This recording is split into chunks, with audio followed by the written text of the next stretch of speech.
Estudo do Evangelho de Jesus, livro de Atos dos Apóstolos, capítulo 1 de Atos. Fiz o primeiro tratado, ó Teófilo, acerca de tudo que Jesus começou, não só a fazer, mas a ensinar, até o dia em que foi recebido em cima, depois de ter dado mandamentos, pelo Espírito Santo, aos apóstolos que escolheram. Então, Lucas, escrevendo a Teófilo, ele vai descrevendo as condições do que o que ele vai fazer, de que forma ele está fazendo e sobre o que ele está fazendo. E depois ele começa então a dizer que Jesus deixou-nos grandes ensinamentos e ele fez, não só ensinou, mas também ele fez. E depois ele ascende aos céus, mas dá o poder do Espírito Santo aos apóstolos, para que eles pudessem curar, para que eles pudessem agir, conforme veremos no decorrer do estudo. Aos quais também, depois de ter padecido, se apresentou vivo, com muitas e infalíveis provas, sendo visto por eles por espaço de 40 dias e falando do que respeita ao reino de Deus. Então, durante 40 dias, após Jesus ter sido crucificado, ele vai aparecendo a eles e vai dando instruções, vai passando informações, mostrando-nos que os espíritos eram médiuns, que é possível aos espíritos se tornar visíveis, porque se Jesus se fazia presente diante daqueles apóstolos, é porque ele estava em espírito. Ele não tinha mais corpo, portanto ele aparecia e desaparecia. E, estando com eles, determinou-lhes que não se ausentassem de Jerusalém, mas que esperassem a promessa do Pai, que, disse ele, de mim ouviste.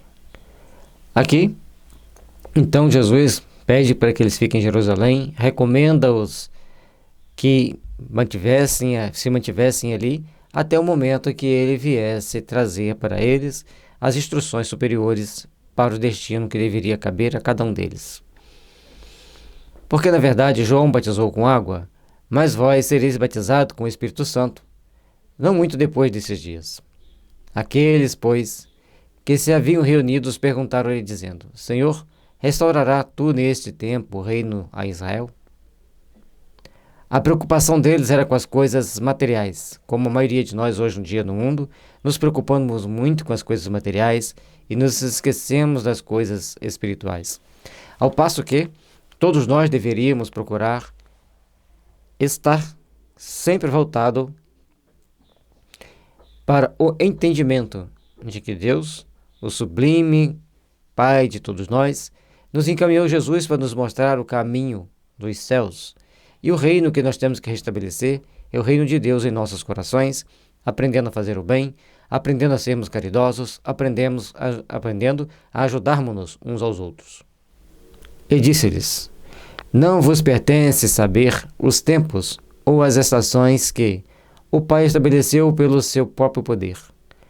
Mas recebereis a virtude do Espírito Santo, que há de vir sobre vós, e ser-me-eis testemunhas tanto em Jerusalém como em toda a Judeia e Samaria e até aos confins da terra. Então, Jesus está demonstrando para eles que determinadas ações do mundo, deixe com o mundo. Quanto a vós, com a virtude do Espírito Santo, procurareis ser fiéis a mim, dar o testemunho, seja na Judeia, seja em Jerusalém, seja em toda a Samaria e até mesmo nos confins da terra.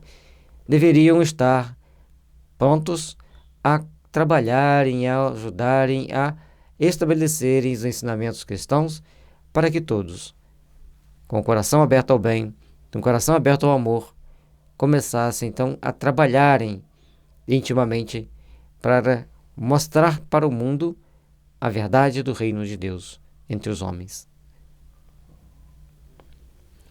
E quando dizia isto, vendo-o, eles, foi elevado às alturas, e uma nuvem o recebeu, ocultando-os a seus olhos.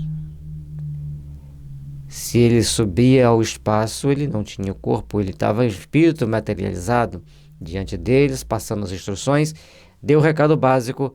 Antes que eles começassem a fazer muitas perguntas que não fariam muito sentido, ele eleva-se. Aí você vai falar assim, mas como é possível Jesus em espírito se materializar? porque os apóstolos eram médiuns. Eles poderiam fortalecer o ectoplasma necessário para que Jesus se manifestasse para eles, seja de dia, seja de noite. E muitas das vezes, eles apenas viam e ouviam Jesus, que em outras pessoas que eles estivessem, não iriam perceber absolutamente nada, porque eles eram apóstolos e discípulos em sintonia com o Mestre, com amor. E estando com os olhos fitos no céu, enquanto ele subia, eis que, junto deles, se puseram 2 varões vestidos de branco, os quais lhes disseram: Varões galileus, por que estáis olhando para o céu?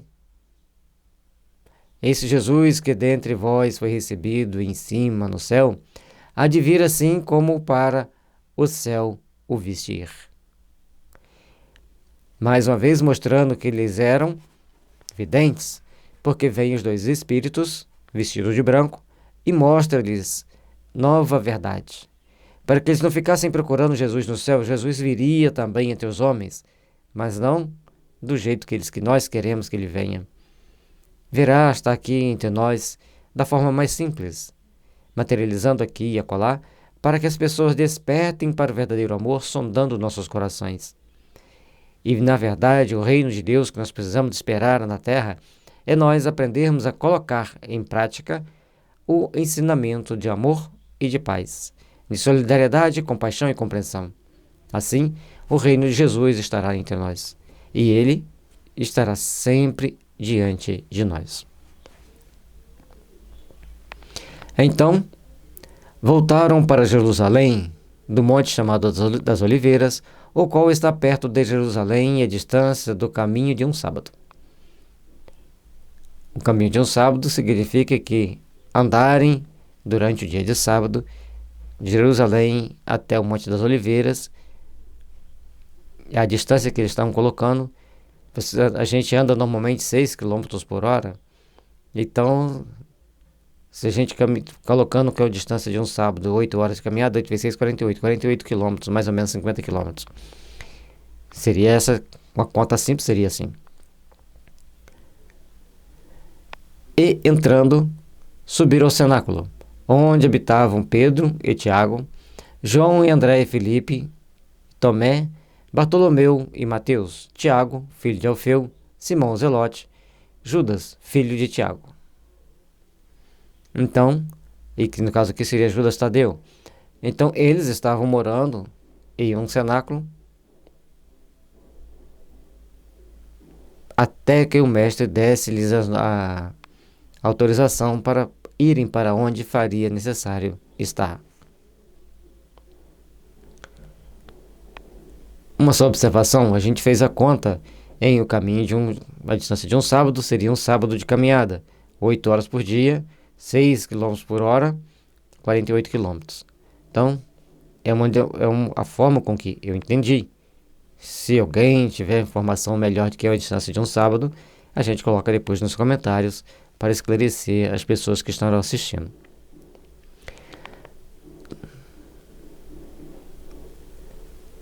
Todos estes perseveravam unicamente em oração e súplicas com as mulheres e Maria, mãe de Jesus, e com seus irmãos. E naqueles dias, levantando-se Pedro no meio dos discípulos, ora, a multidão junta era de quase 120 pessoas, disse: Varões e irmãos, convinha que se cumprisse a escritura que o Espírito Santo predisse pela boca de Davi acerca de Judas, que foi o guia daqueles que prenderam a Jesus. E ali, reunidos sempre juntos, sempre reclamavam de Judas ter entregado Jesus, mas estava escrito por Davi que um iria ser o traidor. Em todos os meios que nós estivermos, em todos os agrupamentos humanos que nós tivermos, sempre tem aquele que não é confiável dentro do grupo. Sempre tem aquele que tem algum tipo de problema dentro do grupo, que cria problema para o grupo, mesmo que no silêncio, nos bastidores. Nós temos que ficar atento a isso. não crucificar Judas, que Judas traiu Jesus e ficar falando assim, Judas já se redimiu, já teve várias encarnações, passando por situações das mais difíceis.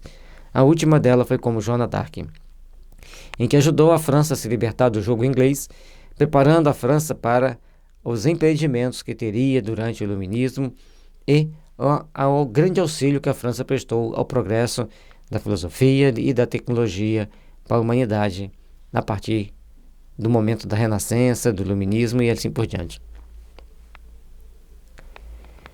Porque foi contado conosco, e alcançou sorte neste mistério. Ora, este adquiriu um campo com o galardão da iniquidade e, precipitando-se, rebentou pelo meio e todas as suas entranhas se derramaram. E foi notório a todos os que habitam em Jerusalém, de maneira que, na sua própria língua, esse campo se chama Aceldama, isto é, campo de sangue. Então, Judas compra esse campo, mas lá possivelmente tinha algum precipício, alguma forma assim, que ele dá fim à sua vida, deixando ali as marcas, e o nome foi dado ao campo, campo de sangue. Porque no livro dos Salmos está escrito: fique deserta a sua habitação, e não há quem nela habite, e tome outro o seu bispado. Então, já que estava escrito lá nos Salmos que aquela pessoa ficaria vaga e que outro deveria entrar no seu lugar, então era necessário colocar alguém para inteirar os 12. É necessário, pois, que 2 varões que convivem conosco, todo o tempo em que o Senhor Jesus entrou e saiu entre nós, começando desde o batismo de João até o dia em que dentre nós foi concebido em cima, um deles se faça conosco o testemunho da sua ressurreição. Então, a partir desse momento, Pedro está convidando que aqueles que estavam acostumados a acompanhar ao grupo com Jesus se pusessem à disposição para entrar para o grupo, para estar junto com o grupo, para estar caminhando com eles ao longo da árdua jornada que teriam pela frente, para estabelecer os meios de levar o Evangelho, de solidificar o Evangelho naquelas consciências ali presentes. E, logicamente, para toda a terra. E apresentaram 2, José, chamado Barsabás, que tinha por sobrenome o Justo, e Matias. E orando disseram: Tu, Senhor, conhecedor do coração de todos, mostra qual desses 2 tens escolhido.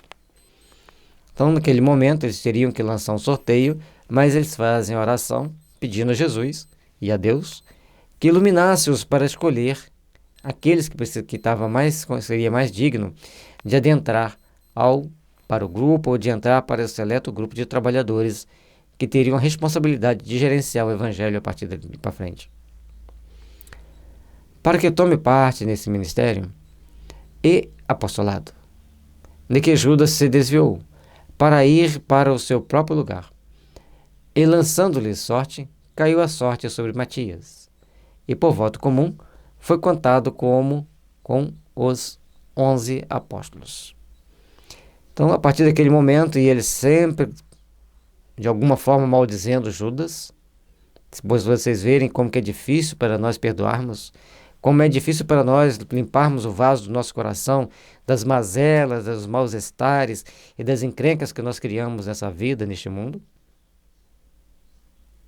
Então, ali estava a preparação daqueles homens para terem um outro no lugar de Judas, e a preparação daqueles 2 para aceitarem quem seria o sorteado, quem seria o escolhido.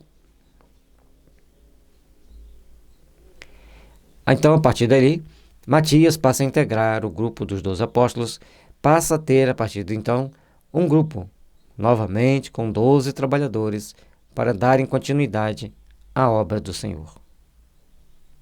Que Jesus nos abençoe, nos ilumine e nos fortaleça para o empreendimento da nossa jornada. Muito obrigado pela sua companhia. Deixe seu like, seu joinha, compartilhe com seus amigos. Ajude-nos a divulgar o bem. Ajude-nos a divulgar a luz do Evangelho.